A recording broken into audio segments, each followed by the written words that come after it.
My dream came true. I'm going to become an air traffic controller.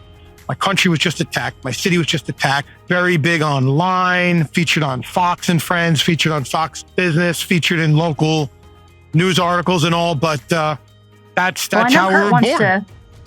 I know Kurt wants to dig into that. Yeah, tell the story. Tell how the Fox story. That's what America is all about. America is about opportunity.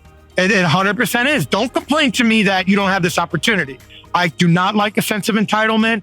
I do not like I'm complaining about this stuff.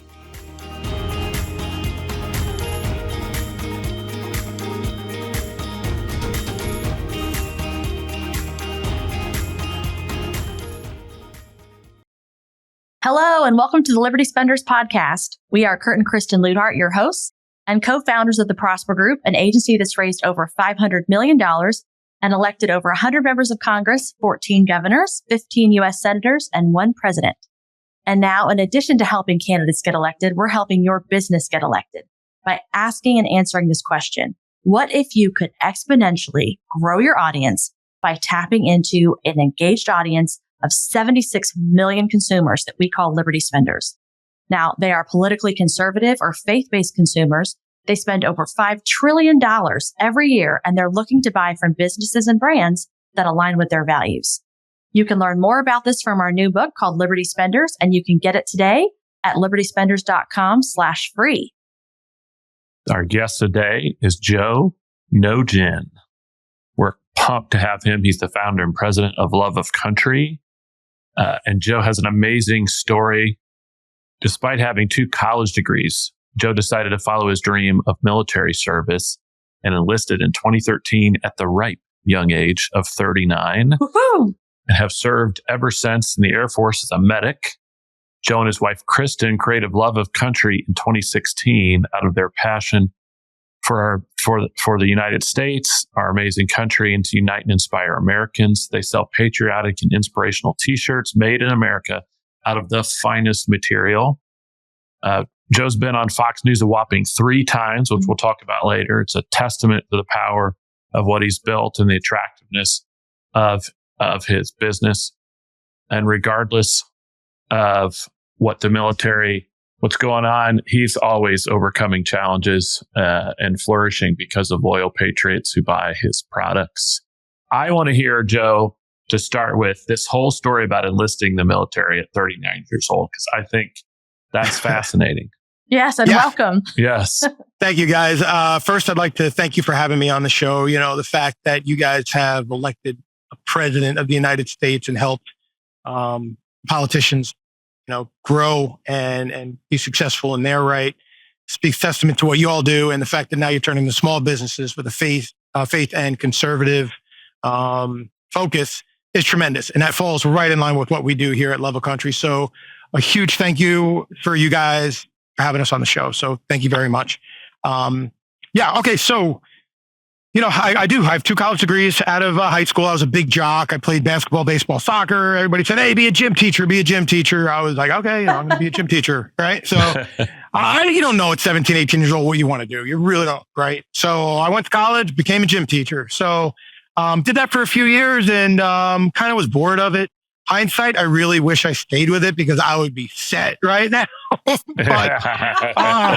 my wife's the second school teacher. She's been in 27 years, and I see the summers off and all the time off and the joy that she has working with the children and also whatever, hindsight's 2020. So, I did that, and then I did that for 3 years, and then I decided to follow the footsteps of my father, who was in the Air Force and he was also an air traffic controller. So a new program had opened up for air traffic controller, ATC.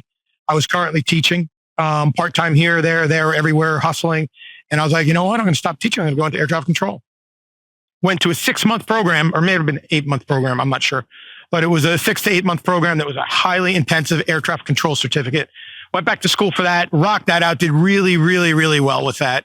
And just 7 days after September 11th occurred, I flew out to Oklahoma City for my air traffic control training. So it was one of the first days the flights were lifted. I'm in New York. I fly out of Kennedy Airport to head to Oklahoma City. So everybody's armed. You got police, you got military, you got K-9 units everywhere. And I'm walking down the hallway. I remember this like it was yesterday, walking down the hallway. Like, my dream came true. I'm going to become an air traffic controller. My country was just attacked. My city was just attacked. Like all these emotions, everything going on. It's, very, very overwhelming, So I remember going down the hallway and I get on the plane and they serve you drinks. They're like, hey, drinks on us. I'm like, all right, let's go. Jack and Coke. Here we go. Let's go. I must have had 4 or 5 Jack and Coke. Got through the flight because everybody nervous as hell, right? We're all like, geez, like our country and everything. Get through all that. And I figure out that after all my training and everything, air traffic control was highly regulated. People were coming down, the feds were coming down, watching everybody. And where I was hired for was Kennedy Airport. And I was in the departure area. And that's at the time, that was on everybody's radar because unfortunately, that's the unit that when 9/11 happened in New York City, they were the air traffic controllers that were kind of in charge of planes. So I stepped into that role right away of being that guy that's put in as a new trainee on a very highly stressful job just months after 9/11 happened. And they were all plugged in and supervisors are all on top of us, feds looking at everything like, what happened? We're not going to let this happen again. You guys are on it. And I didn't last there. I was there for like 6 or 7 months. I wasn't one of the elite air traffic controllers. I'll admit that 100%. So they sent me upstate to Corning, Elmira Airport, which was like, you see one airplane every day. So I went from like 60 a minute, 60 an hour to like one a day. So I went on this journey after that. I was like, all right, I've got to get back home and I'm going to just figure out my life. Always wanted to serve in the military. I'm getting older, in my 30s and all, and I'm trying to figure out life. I had a couple other businesses. I always follow my passion. So I've had different businesses here and there. I went to the sales jobs for a while and I just kept coming back. I had a great conversation with my wife. I'm like, hon, I think I want to enlist in the military. And, she's an amazing woman. And she's like, well, if that's really what you want to do, I want to support you. Well, let's fast forward then. So you've described, this incredible foundation you had and this decision you made. And, I imagine those things are related then, because like you said, when you wanted to go back into running a business, you chose a business very much correlated. So fast forward and talk to us about that decision, because I know you and your wife, decided that together. And what made you decide to start For Love of Country? I was away at my tech school. So it was technical training for the Air Force. I'm a medic in the Air Force and the Air National Guard. So we go through 8 months of training. Our school is 8 months. It's a long time. It's one of the longest AFSCs, which is Air Force Specialty Code. So I was gone for 8 months, and this happened to be the time during the Hillary Trump debacle. I don't know what else to say, but we're in this intensive training, right, to become medics, to be caregivers to our wounded soldiers when we go to war or when we're deployed. So it's very, very, very hard. It had like an 83% failure rate for my job. So I was like, no way, man, I'm doing this. So the only time we had really access to news was when we were eating in the chow hall. Because other than that, we didn't have it in our rooms, so we would just watch TV there. And I remember with me and a few of my buddies were all eating and we're watching, and I'm like, look at this stuff that's going on back home. And I was in the stage training, right? I was here in the United States, but in that training environment, it's like a deployed environment. You're like, that's what it is. So back home, I'm like, how can our country be even considering this? I was like, and regardless of Republican, regardless of Democrat, red, blue, regardless of that, we're Americans, we're patriots. And I looked at it and I was like, Hillary Clinton just destroyed a ton of computers for no reason. Where's the investigation on that? Why did that happen? Look at Benghazi. I'm training to be the best medic I could possibly be. I love my military. We left all these soldiers in Benghazi when she was Secretary or Secretary of State. Yes. Defense Secretary. Yeah. Defense Secretary. So, we're questioning all of this. And I had this conversation with my wife because I was able to talk to her at the time. And I'm like, hon, you see what's going on, right? She's like, I'm watching Fox now. I'm watching TV, and I see what's going on. And I'm like, we got to do something about this. She's like, what are you talking about? I'm like, I remember like it was yesterday's conversation. I said, well, what can we do that we can like unite and inspire Americans? Because I saw our country going like this. It was the first time in my life. I'm 50 now, right? So things have gone on in our country and stuff, right? But now it's like our country's going like this. We're seeing famous people, musicians, artists, getting crazy, like talking about President Trump, or at the time, Donald Trump, in an insane fashion, like hatred coming out, like all these movements and this extremism and this hatred. And I was like, no, that's not America. We are, we're land of the free, home because of the brave. And we're going to try to unite and inspire Americans, regardless if you're red or blue, we're going to bring you together. So we're like, what can we do? And we came up with like, well, there's clothing, right? Clothing is universal. And then it was like, well, let's do something with a positive message, but let's go American made. Can we do that? And we researched it. She did a lot of the legwork because she was home and I was busy there. And there's only 4 companies in the United States that make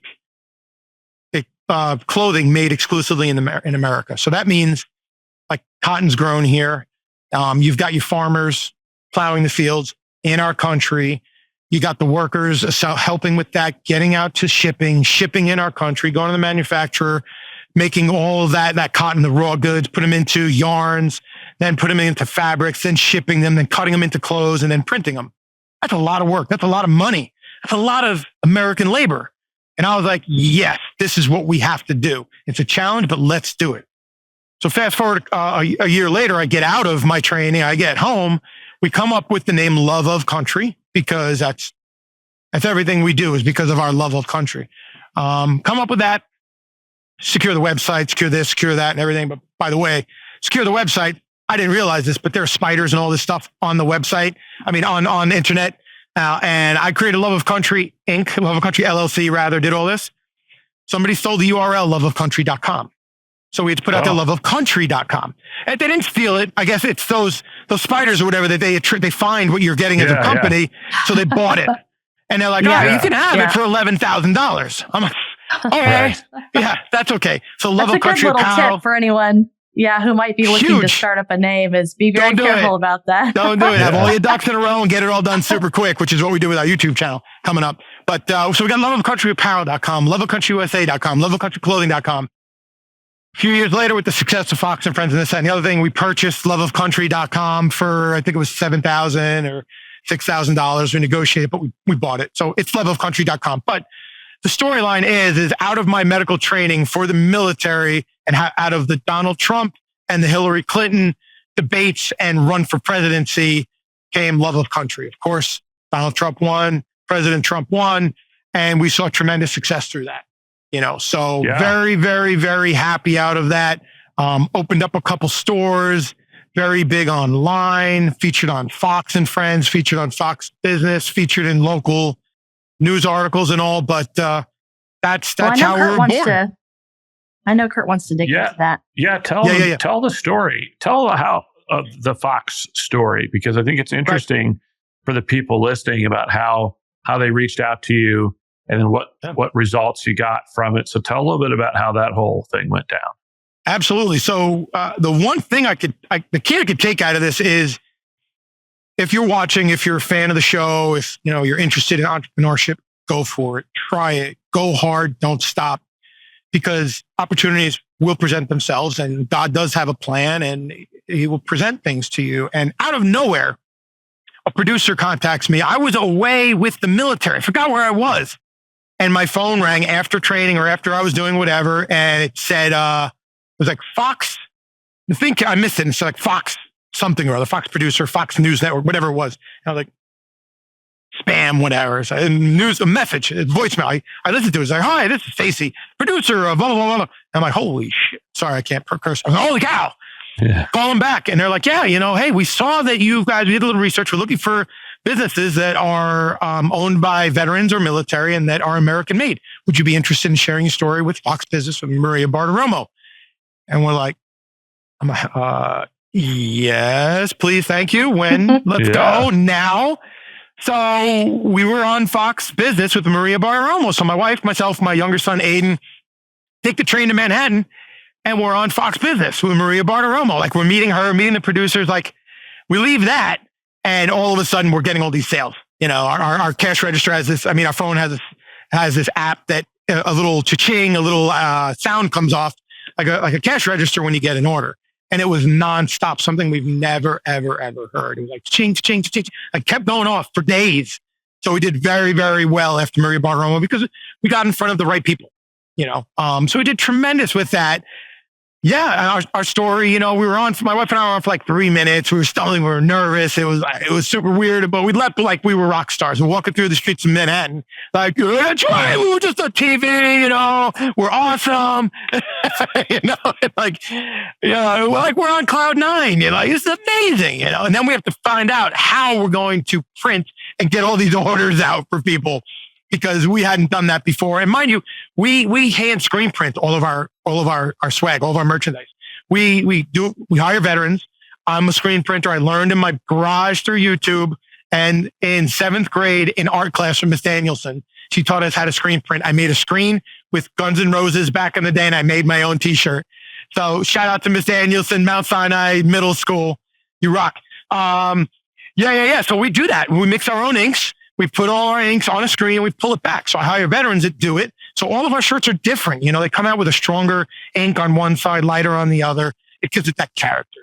So we're like, oh my gosh. That wasn't the only time. Yeah, you guys were on more than that. Yeah, we were on 2 more times. So then it was, that was 2018. I think a year later or 2 years later, we got a call again. And this time it was with Brian Kile on September 11th. During COVID, so I was at my house, in my house office. They couldn't have us in studio, and he interviewed me for a few minutes and, told the story and told how we give back, with our clothing, and, we're for the greater good, for the bigger mission. And, we did, man, I think the first time we were on, we did, maybe a few hundred orders. We did maybe $8,000-9,000, which is tremendous. This time we did almost $80,000 in 5 days.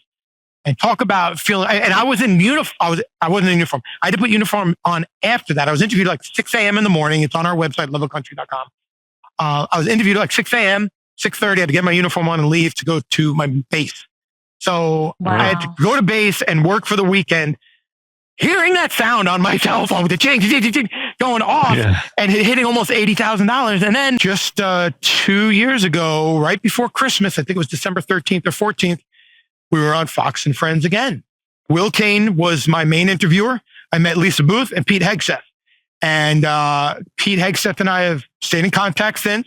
We text often. What a fantastic guy. I mean, and then talk about a story for Pete. My gosh, like he got kicked out of the military because he refused the COVID vaccine. Talk about a man that stands up for his principles. And I didn't. I was the last medic to get the COVID vaccine. My chief came to me and said, hey, Joe, if you don't get the COVID vaccine, we're going to have consequences and you're going to be honorably discharged.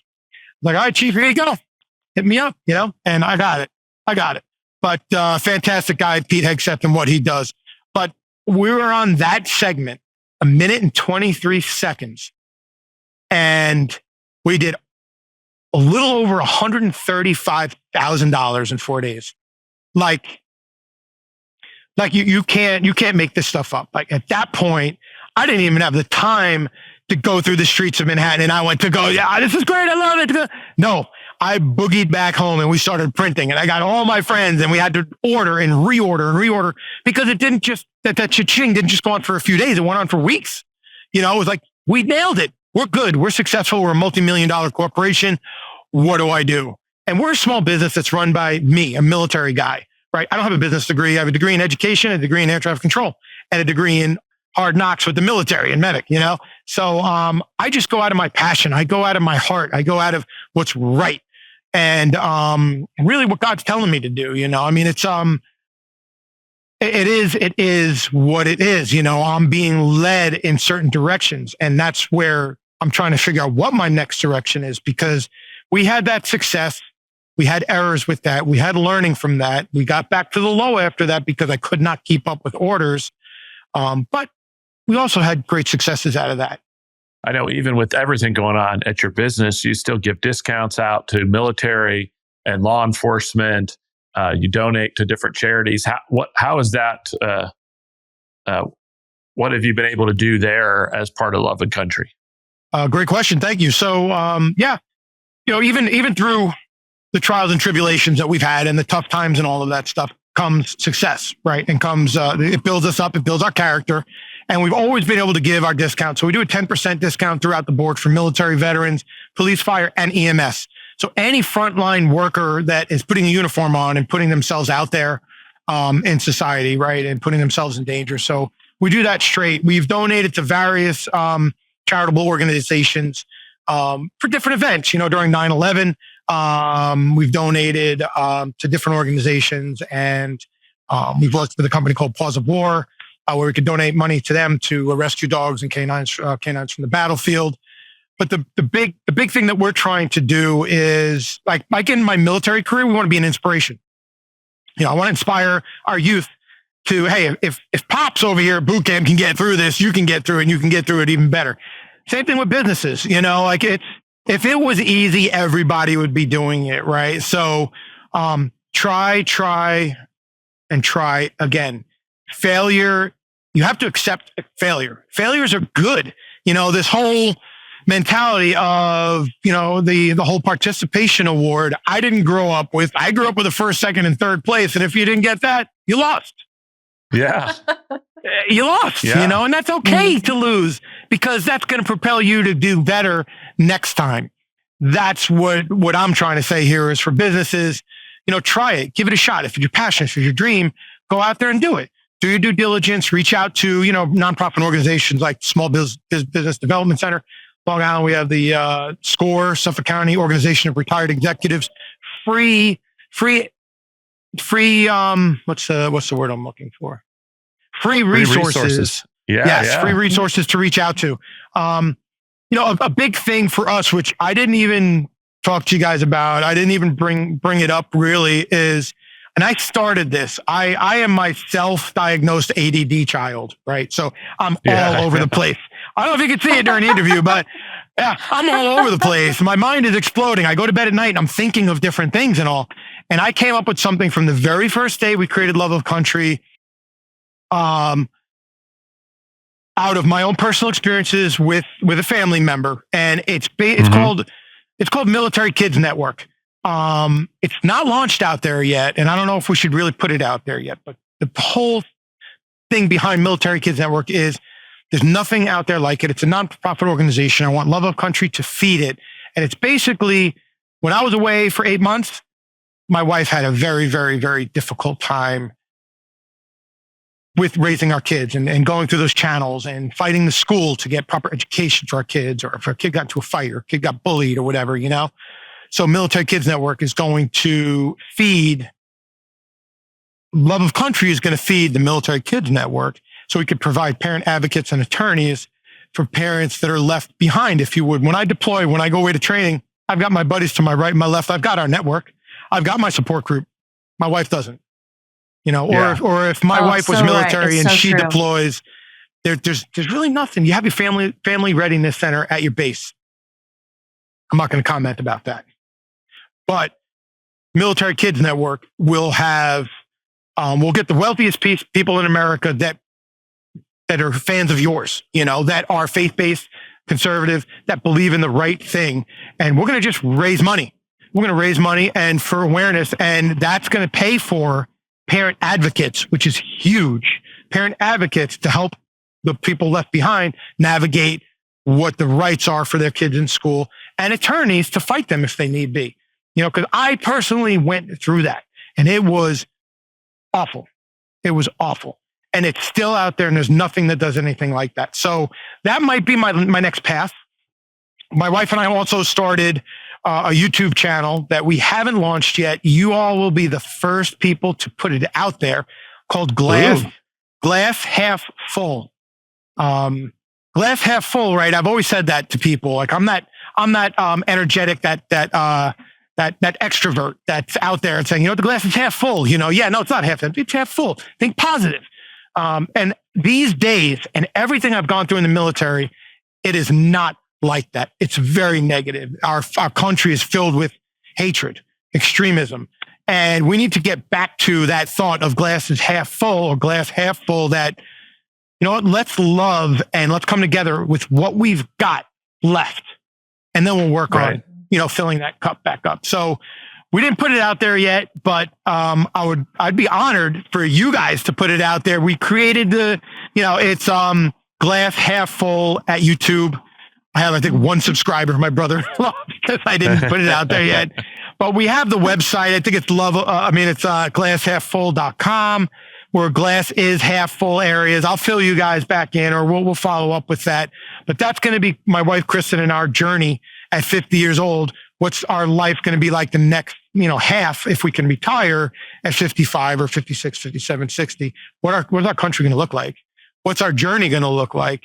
And how from now until then we could prepare for that, and we could help inspire and motivate everybody in our shoes. Because if you're in your 40s, you're starting to think about that right now. I know you are. Yeah, absolutely. I woke up at 50 years old and I thought for the first time in my life, oh, what am I going to do for retirement? Can I retire? It was crazy. Like 40, I woke up and I was like, I'm good. I could go to boot camp. I'm good. 45, I was like, ooh, my knees start hurting. 50, I was like, what's my future going to be? Right?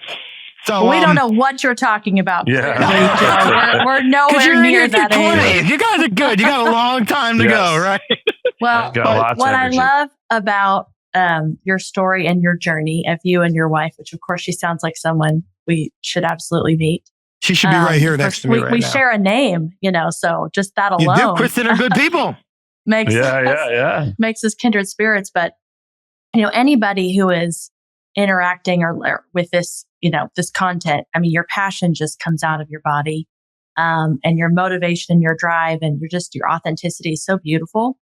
And so what I think is such a great takeaway is as I listen to what you are describing, and you mentioned about try again, but it's just this, it's one thing, as you mentioned, it can be easy and trite sometimes to just say, never give up. And we know that those things are true, but to have that inner fortitude and that resilience to be open also to what kind of shifts can I make? And I think this is such a great business lesson, because anyone who's in business, if you're in business any decent amount of time, maybe not a few years, you will find that need to pivot, to adjust to the market, to adjust to new technology, new competitors. And so what you're describing is you've understood who your audience is. You've seen that success.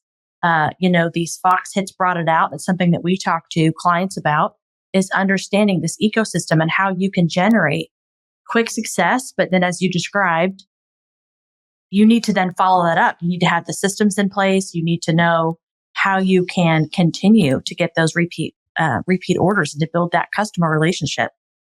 And so what I really appreciate and what I don't want anyone to lose is just your acknowledgement of that and pivoting how you deliver. So your decision about, online, and you had stores and shifting to this mobile unit. I think there's a lot to be learned there, and that you are iterating and testing to find the best way, and you're driving costs down and able to deliver the same quality product and to meet people where they are. And so I just commend you for making those shifts and making those tough decisions. I think there's a lot of inspiration there. Yeah. Thank you. I wanted to make sure we talked about something that's a little more technical. Okay. But something you said earlier that I think is really unique. And that's that there's only four clothing manufacturers that make their products entirely from soup to nuts in the US. Maybe you make number 5. And I thought that was different. It's different from saying made in the USA, but the shirt came from China.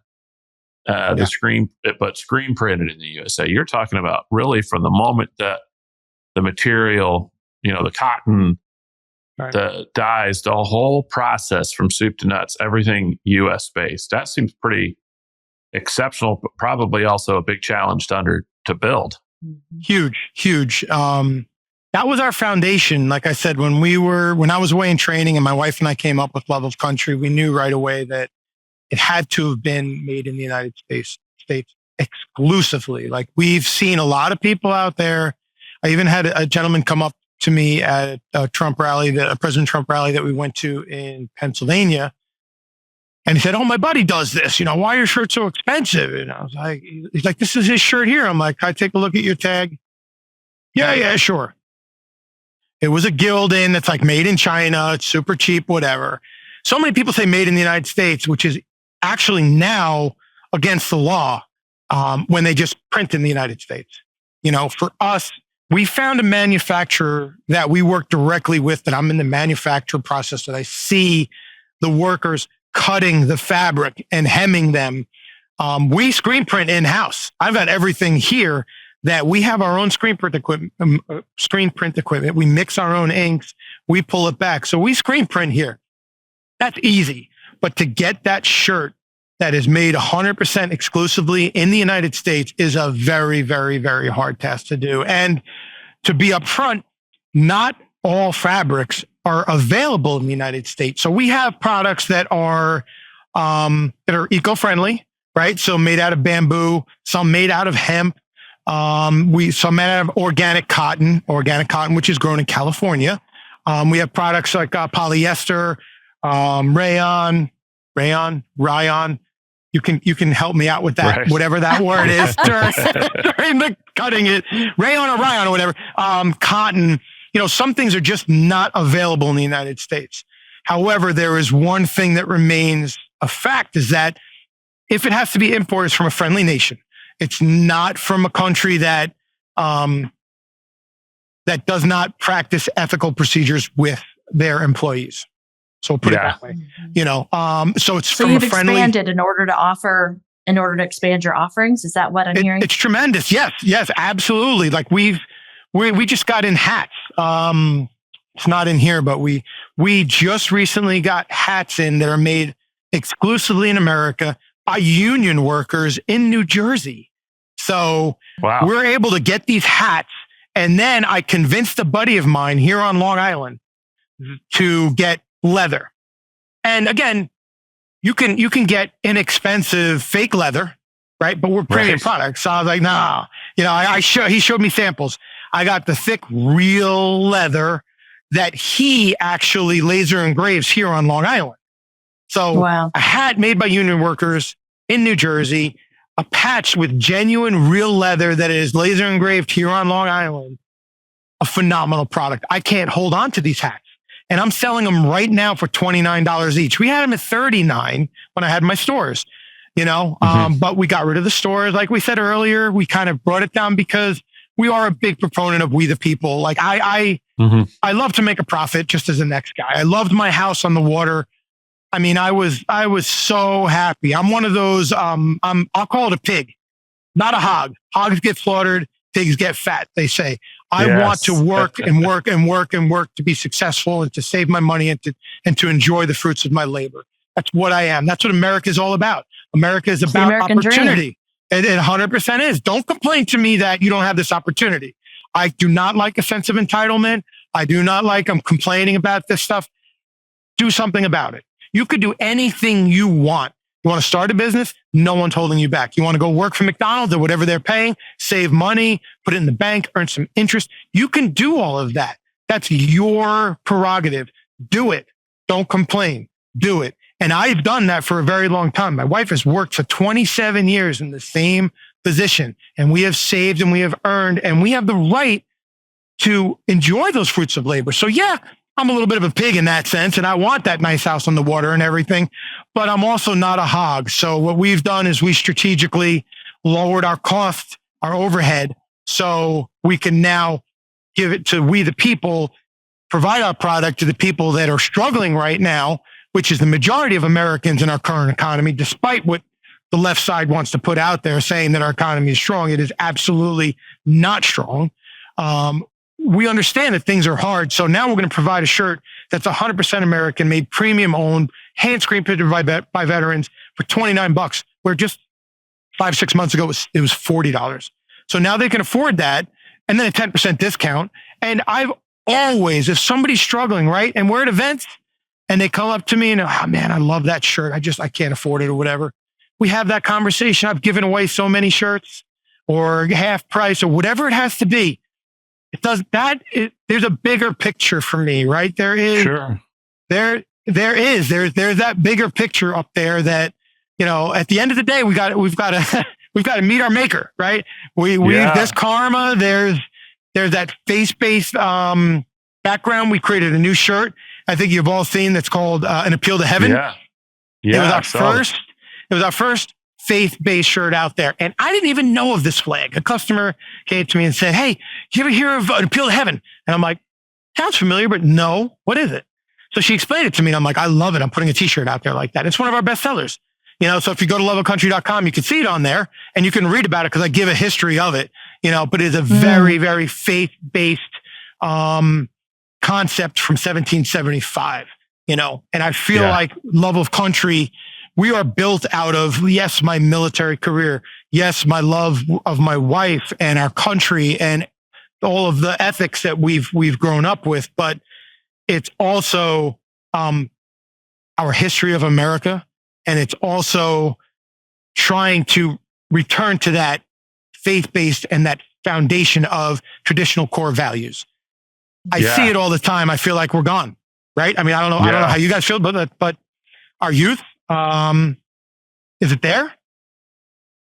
Well, I feel I have a lot of optimism about it, but I know what you're talking about. I think, things like what you're doing are the kinds of little pieces of the puzzle that can come together to, to help our economy, help our communities and the like. So I wanted to, as we come to a close here, we'd like to do a quick lightning round of questions. And so this is when you have to find a way to edit yourself down. You've got 60 seconds on what's the legacy. Yeah, 60 seconds to say something really profound. So maybe that's a little too little, but 60 seconds. So what's the legacy you'd like to leave behind? What would you like to leave behind at Love of Country or just in life in general? So I'd love to leave behind a legacy of doing what is right and doing the bigger and better thing, regardless of profit or your current success. It's setting up for future generations. My son, Aiden, goes to St. Leo University. He's studying business. My son, Joe, is in the workforce at 23 years old, working his butt off, has had a ton of trials and tribulations and things that he's overcome. Extremely strong young man. I want to hand the torch off to these guys, and I want to see this continue for years to come. And just to let people know the adapt, improvise, and overcome. Nobody can tell you no. Nobody can tell you no. You put your heart to it. You do what you love doing and you go hard. And that's what Love of Country is all about. And that's why we're going to be a success in the future for many, many, many generations to come. Yeah. Love it. I love it. Now, I'll give you 90 seconds on this one. Let's do 90 seconds on, you get to, I'd like you to talk about something that's kind of caught your eye recently. Okay. And been interesting, but it can't be Love of Country. Okay. It has to be, maybe it's a book you've read. Maybe it's a spiritual insight you've had or a hobby that you've gotten into. What's something that's kind of got your eye these days? All right. So I'm glad you gave me 90 seconds on this one because it's twofold. Pete Hegseth, War on Warriors. Like I said, he's kind of a friend of mine. We text back and forth. He sent me an autographed copy to Love of Country, Best of Luck, The Warrior. War on Warriors, if you don't know what that is, Google it, look it up, buy his book. I'm not being paid for that. It's not a promotion for it, but it opens your eyes. I spent some time reading that book and it has brought a lot of questions out and inspired me. So that's something different outside of Love of Country. On a complete different realm is mental health. I've seen it a lot. I've dealt with it a lot. Very recently, these last 2 weeks, I have a military friend who I had to hospitalize in a VA for mental health. It's very strong. It's near and dear to my heart. It's going to be what Love of Country, it's always been what Love of Country is about, but it's our future if it's our YouTube, if it's our military kids network. I've dealt with it for a very long time with family members, but here's a soldier or an airman in the Air Force, prior Army, who was a fantastic individual going through some things on the side, and the VA was there for him. He had to get admitted for a period of time.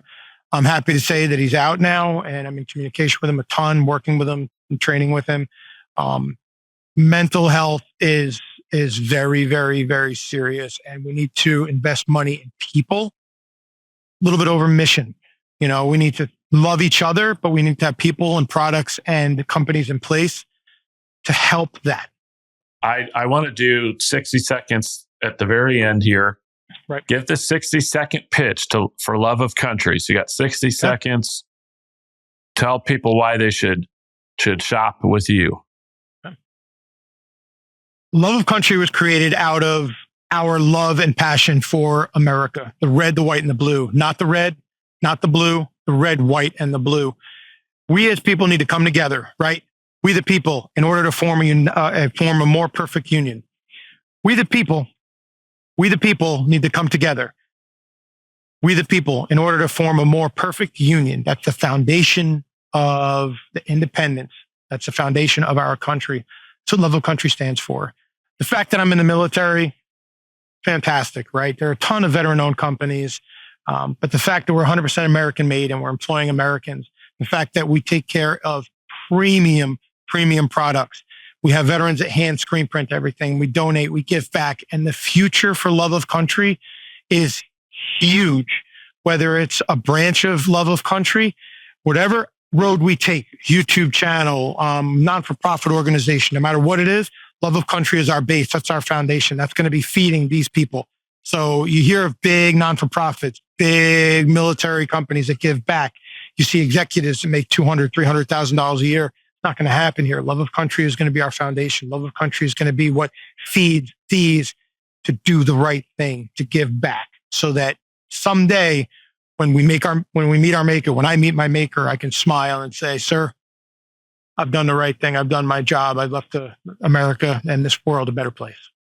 Well, that's a great way to finish up. We're just thankful, Joe, for you joining. And for those of you who want to get in touch with Joe, yes, find him at loveofcountryclothing.com and his soon-to-be YouTube channel. What was the handle for the YouTube channel again? Oh my gosh, I've created so many of them. Half full. Yeah. Glass half full. That's glass your new half one. full. Once we launch that, it's like glass half full and then like a whole bunch of numbers and letters and all that. But I promise, follow Love of Country Clothing on Instagram and Facebook, right? Love of Country Clothing, Instagram and Facebook. We will put things on there. If you go to loveofcountry.com, there's a VIP section. It's completely free. We give insight to what we've got going on. And I will absolutely post our YouTube channel on there. And I am, and my wife, Kristen, I know we're very humbled to be on this show and to be able to talk to your audience, because it's who I am. It's who Kristen is. It's who Love of Country is. So we want to thank you for this opportunity and thank all of the fans and thank everybody who supports your podcast and what you guys do and small businesses like us. And it's because of you all that we're able to do this, because if you didn't rally behind us and behind Liberty Spenders, we wouldn't have something to bind to. So keep the faith, keep strong. We're going to battle through. We're going to have a great result come the next few months. And America is going to be bigger and stronger in the great, fantastic superpower that we are. Yeah. Well, that's very kind of you, Joe. And again, your enthusiasm is just contagious. And so we wish you well. We're so happy to have you on. And for those of you listening, thanks for tuning in. We invite you to join the Liberty Partnership community at libertyspenders.com. There you can learn more about how you can also engage this audience.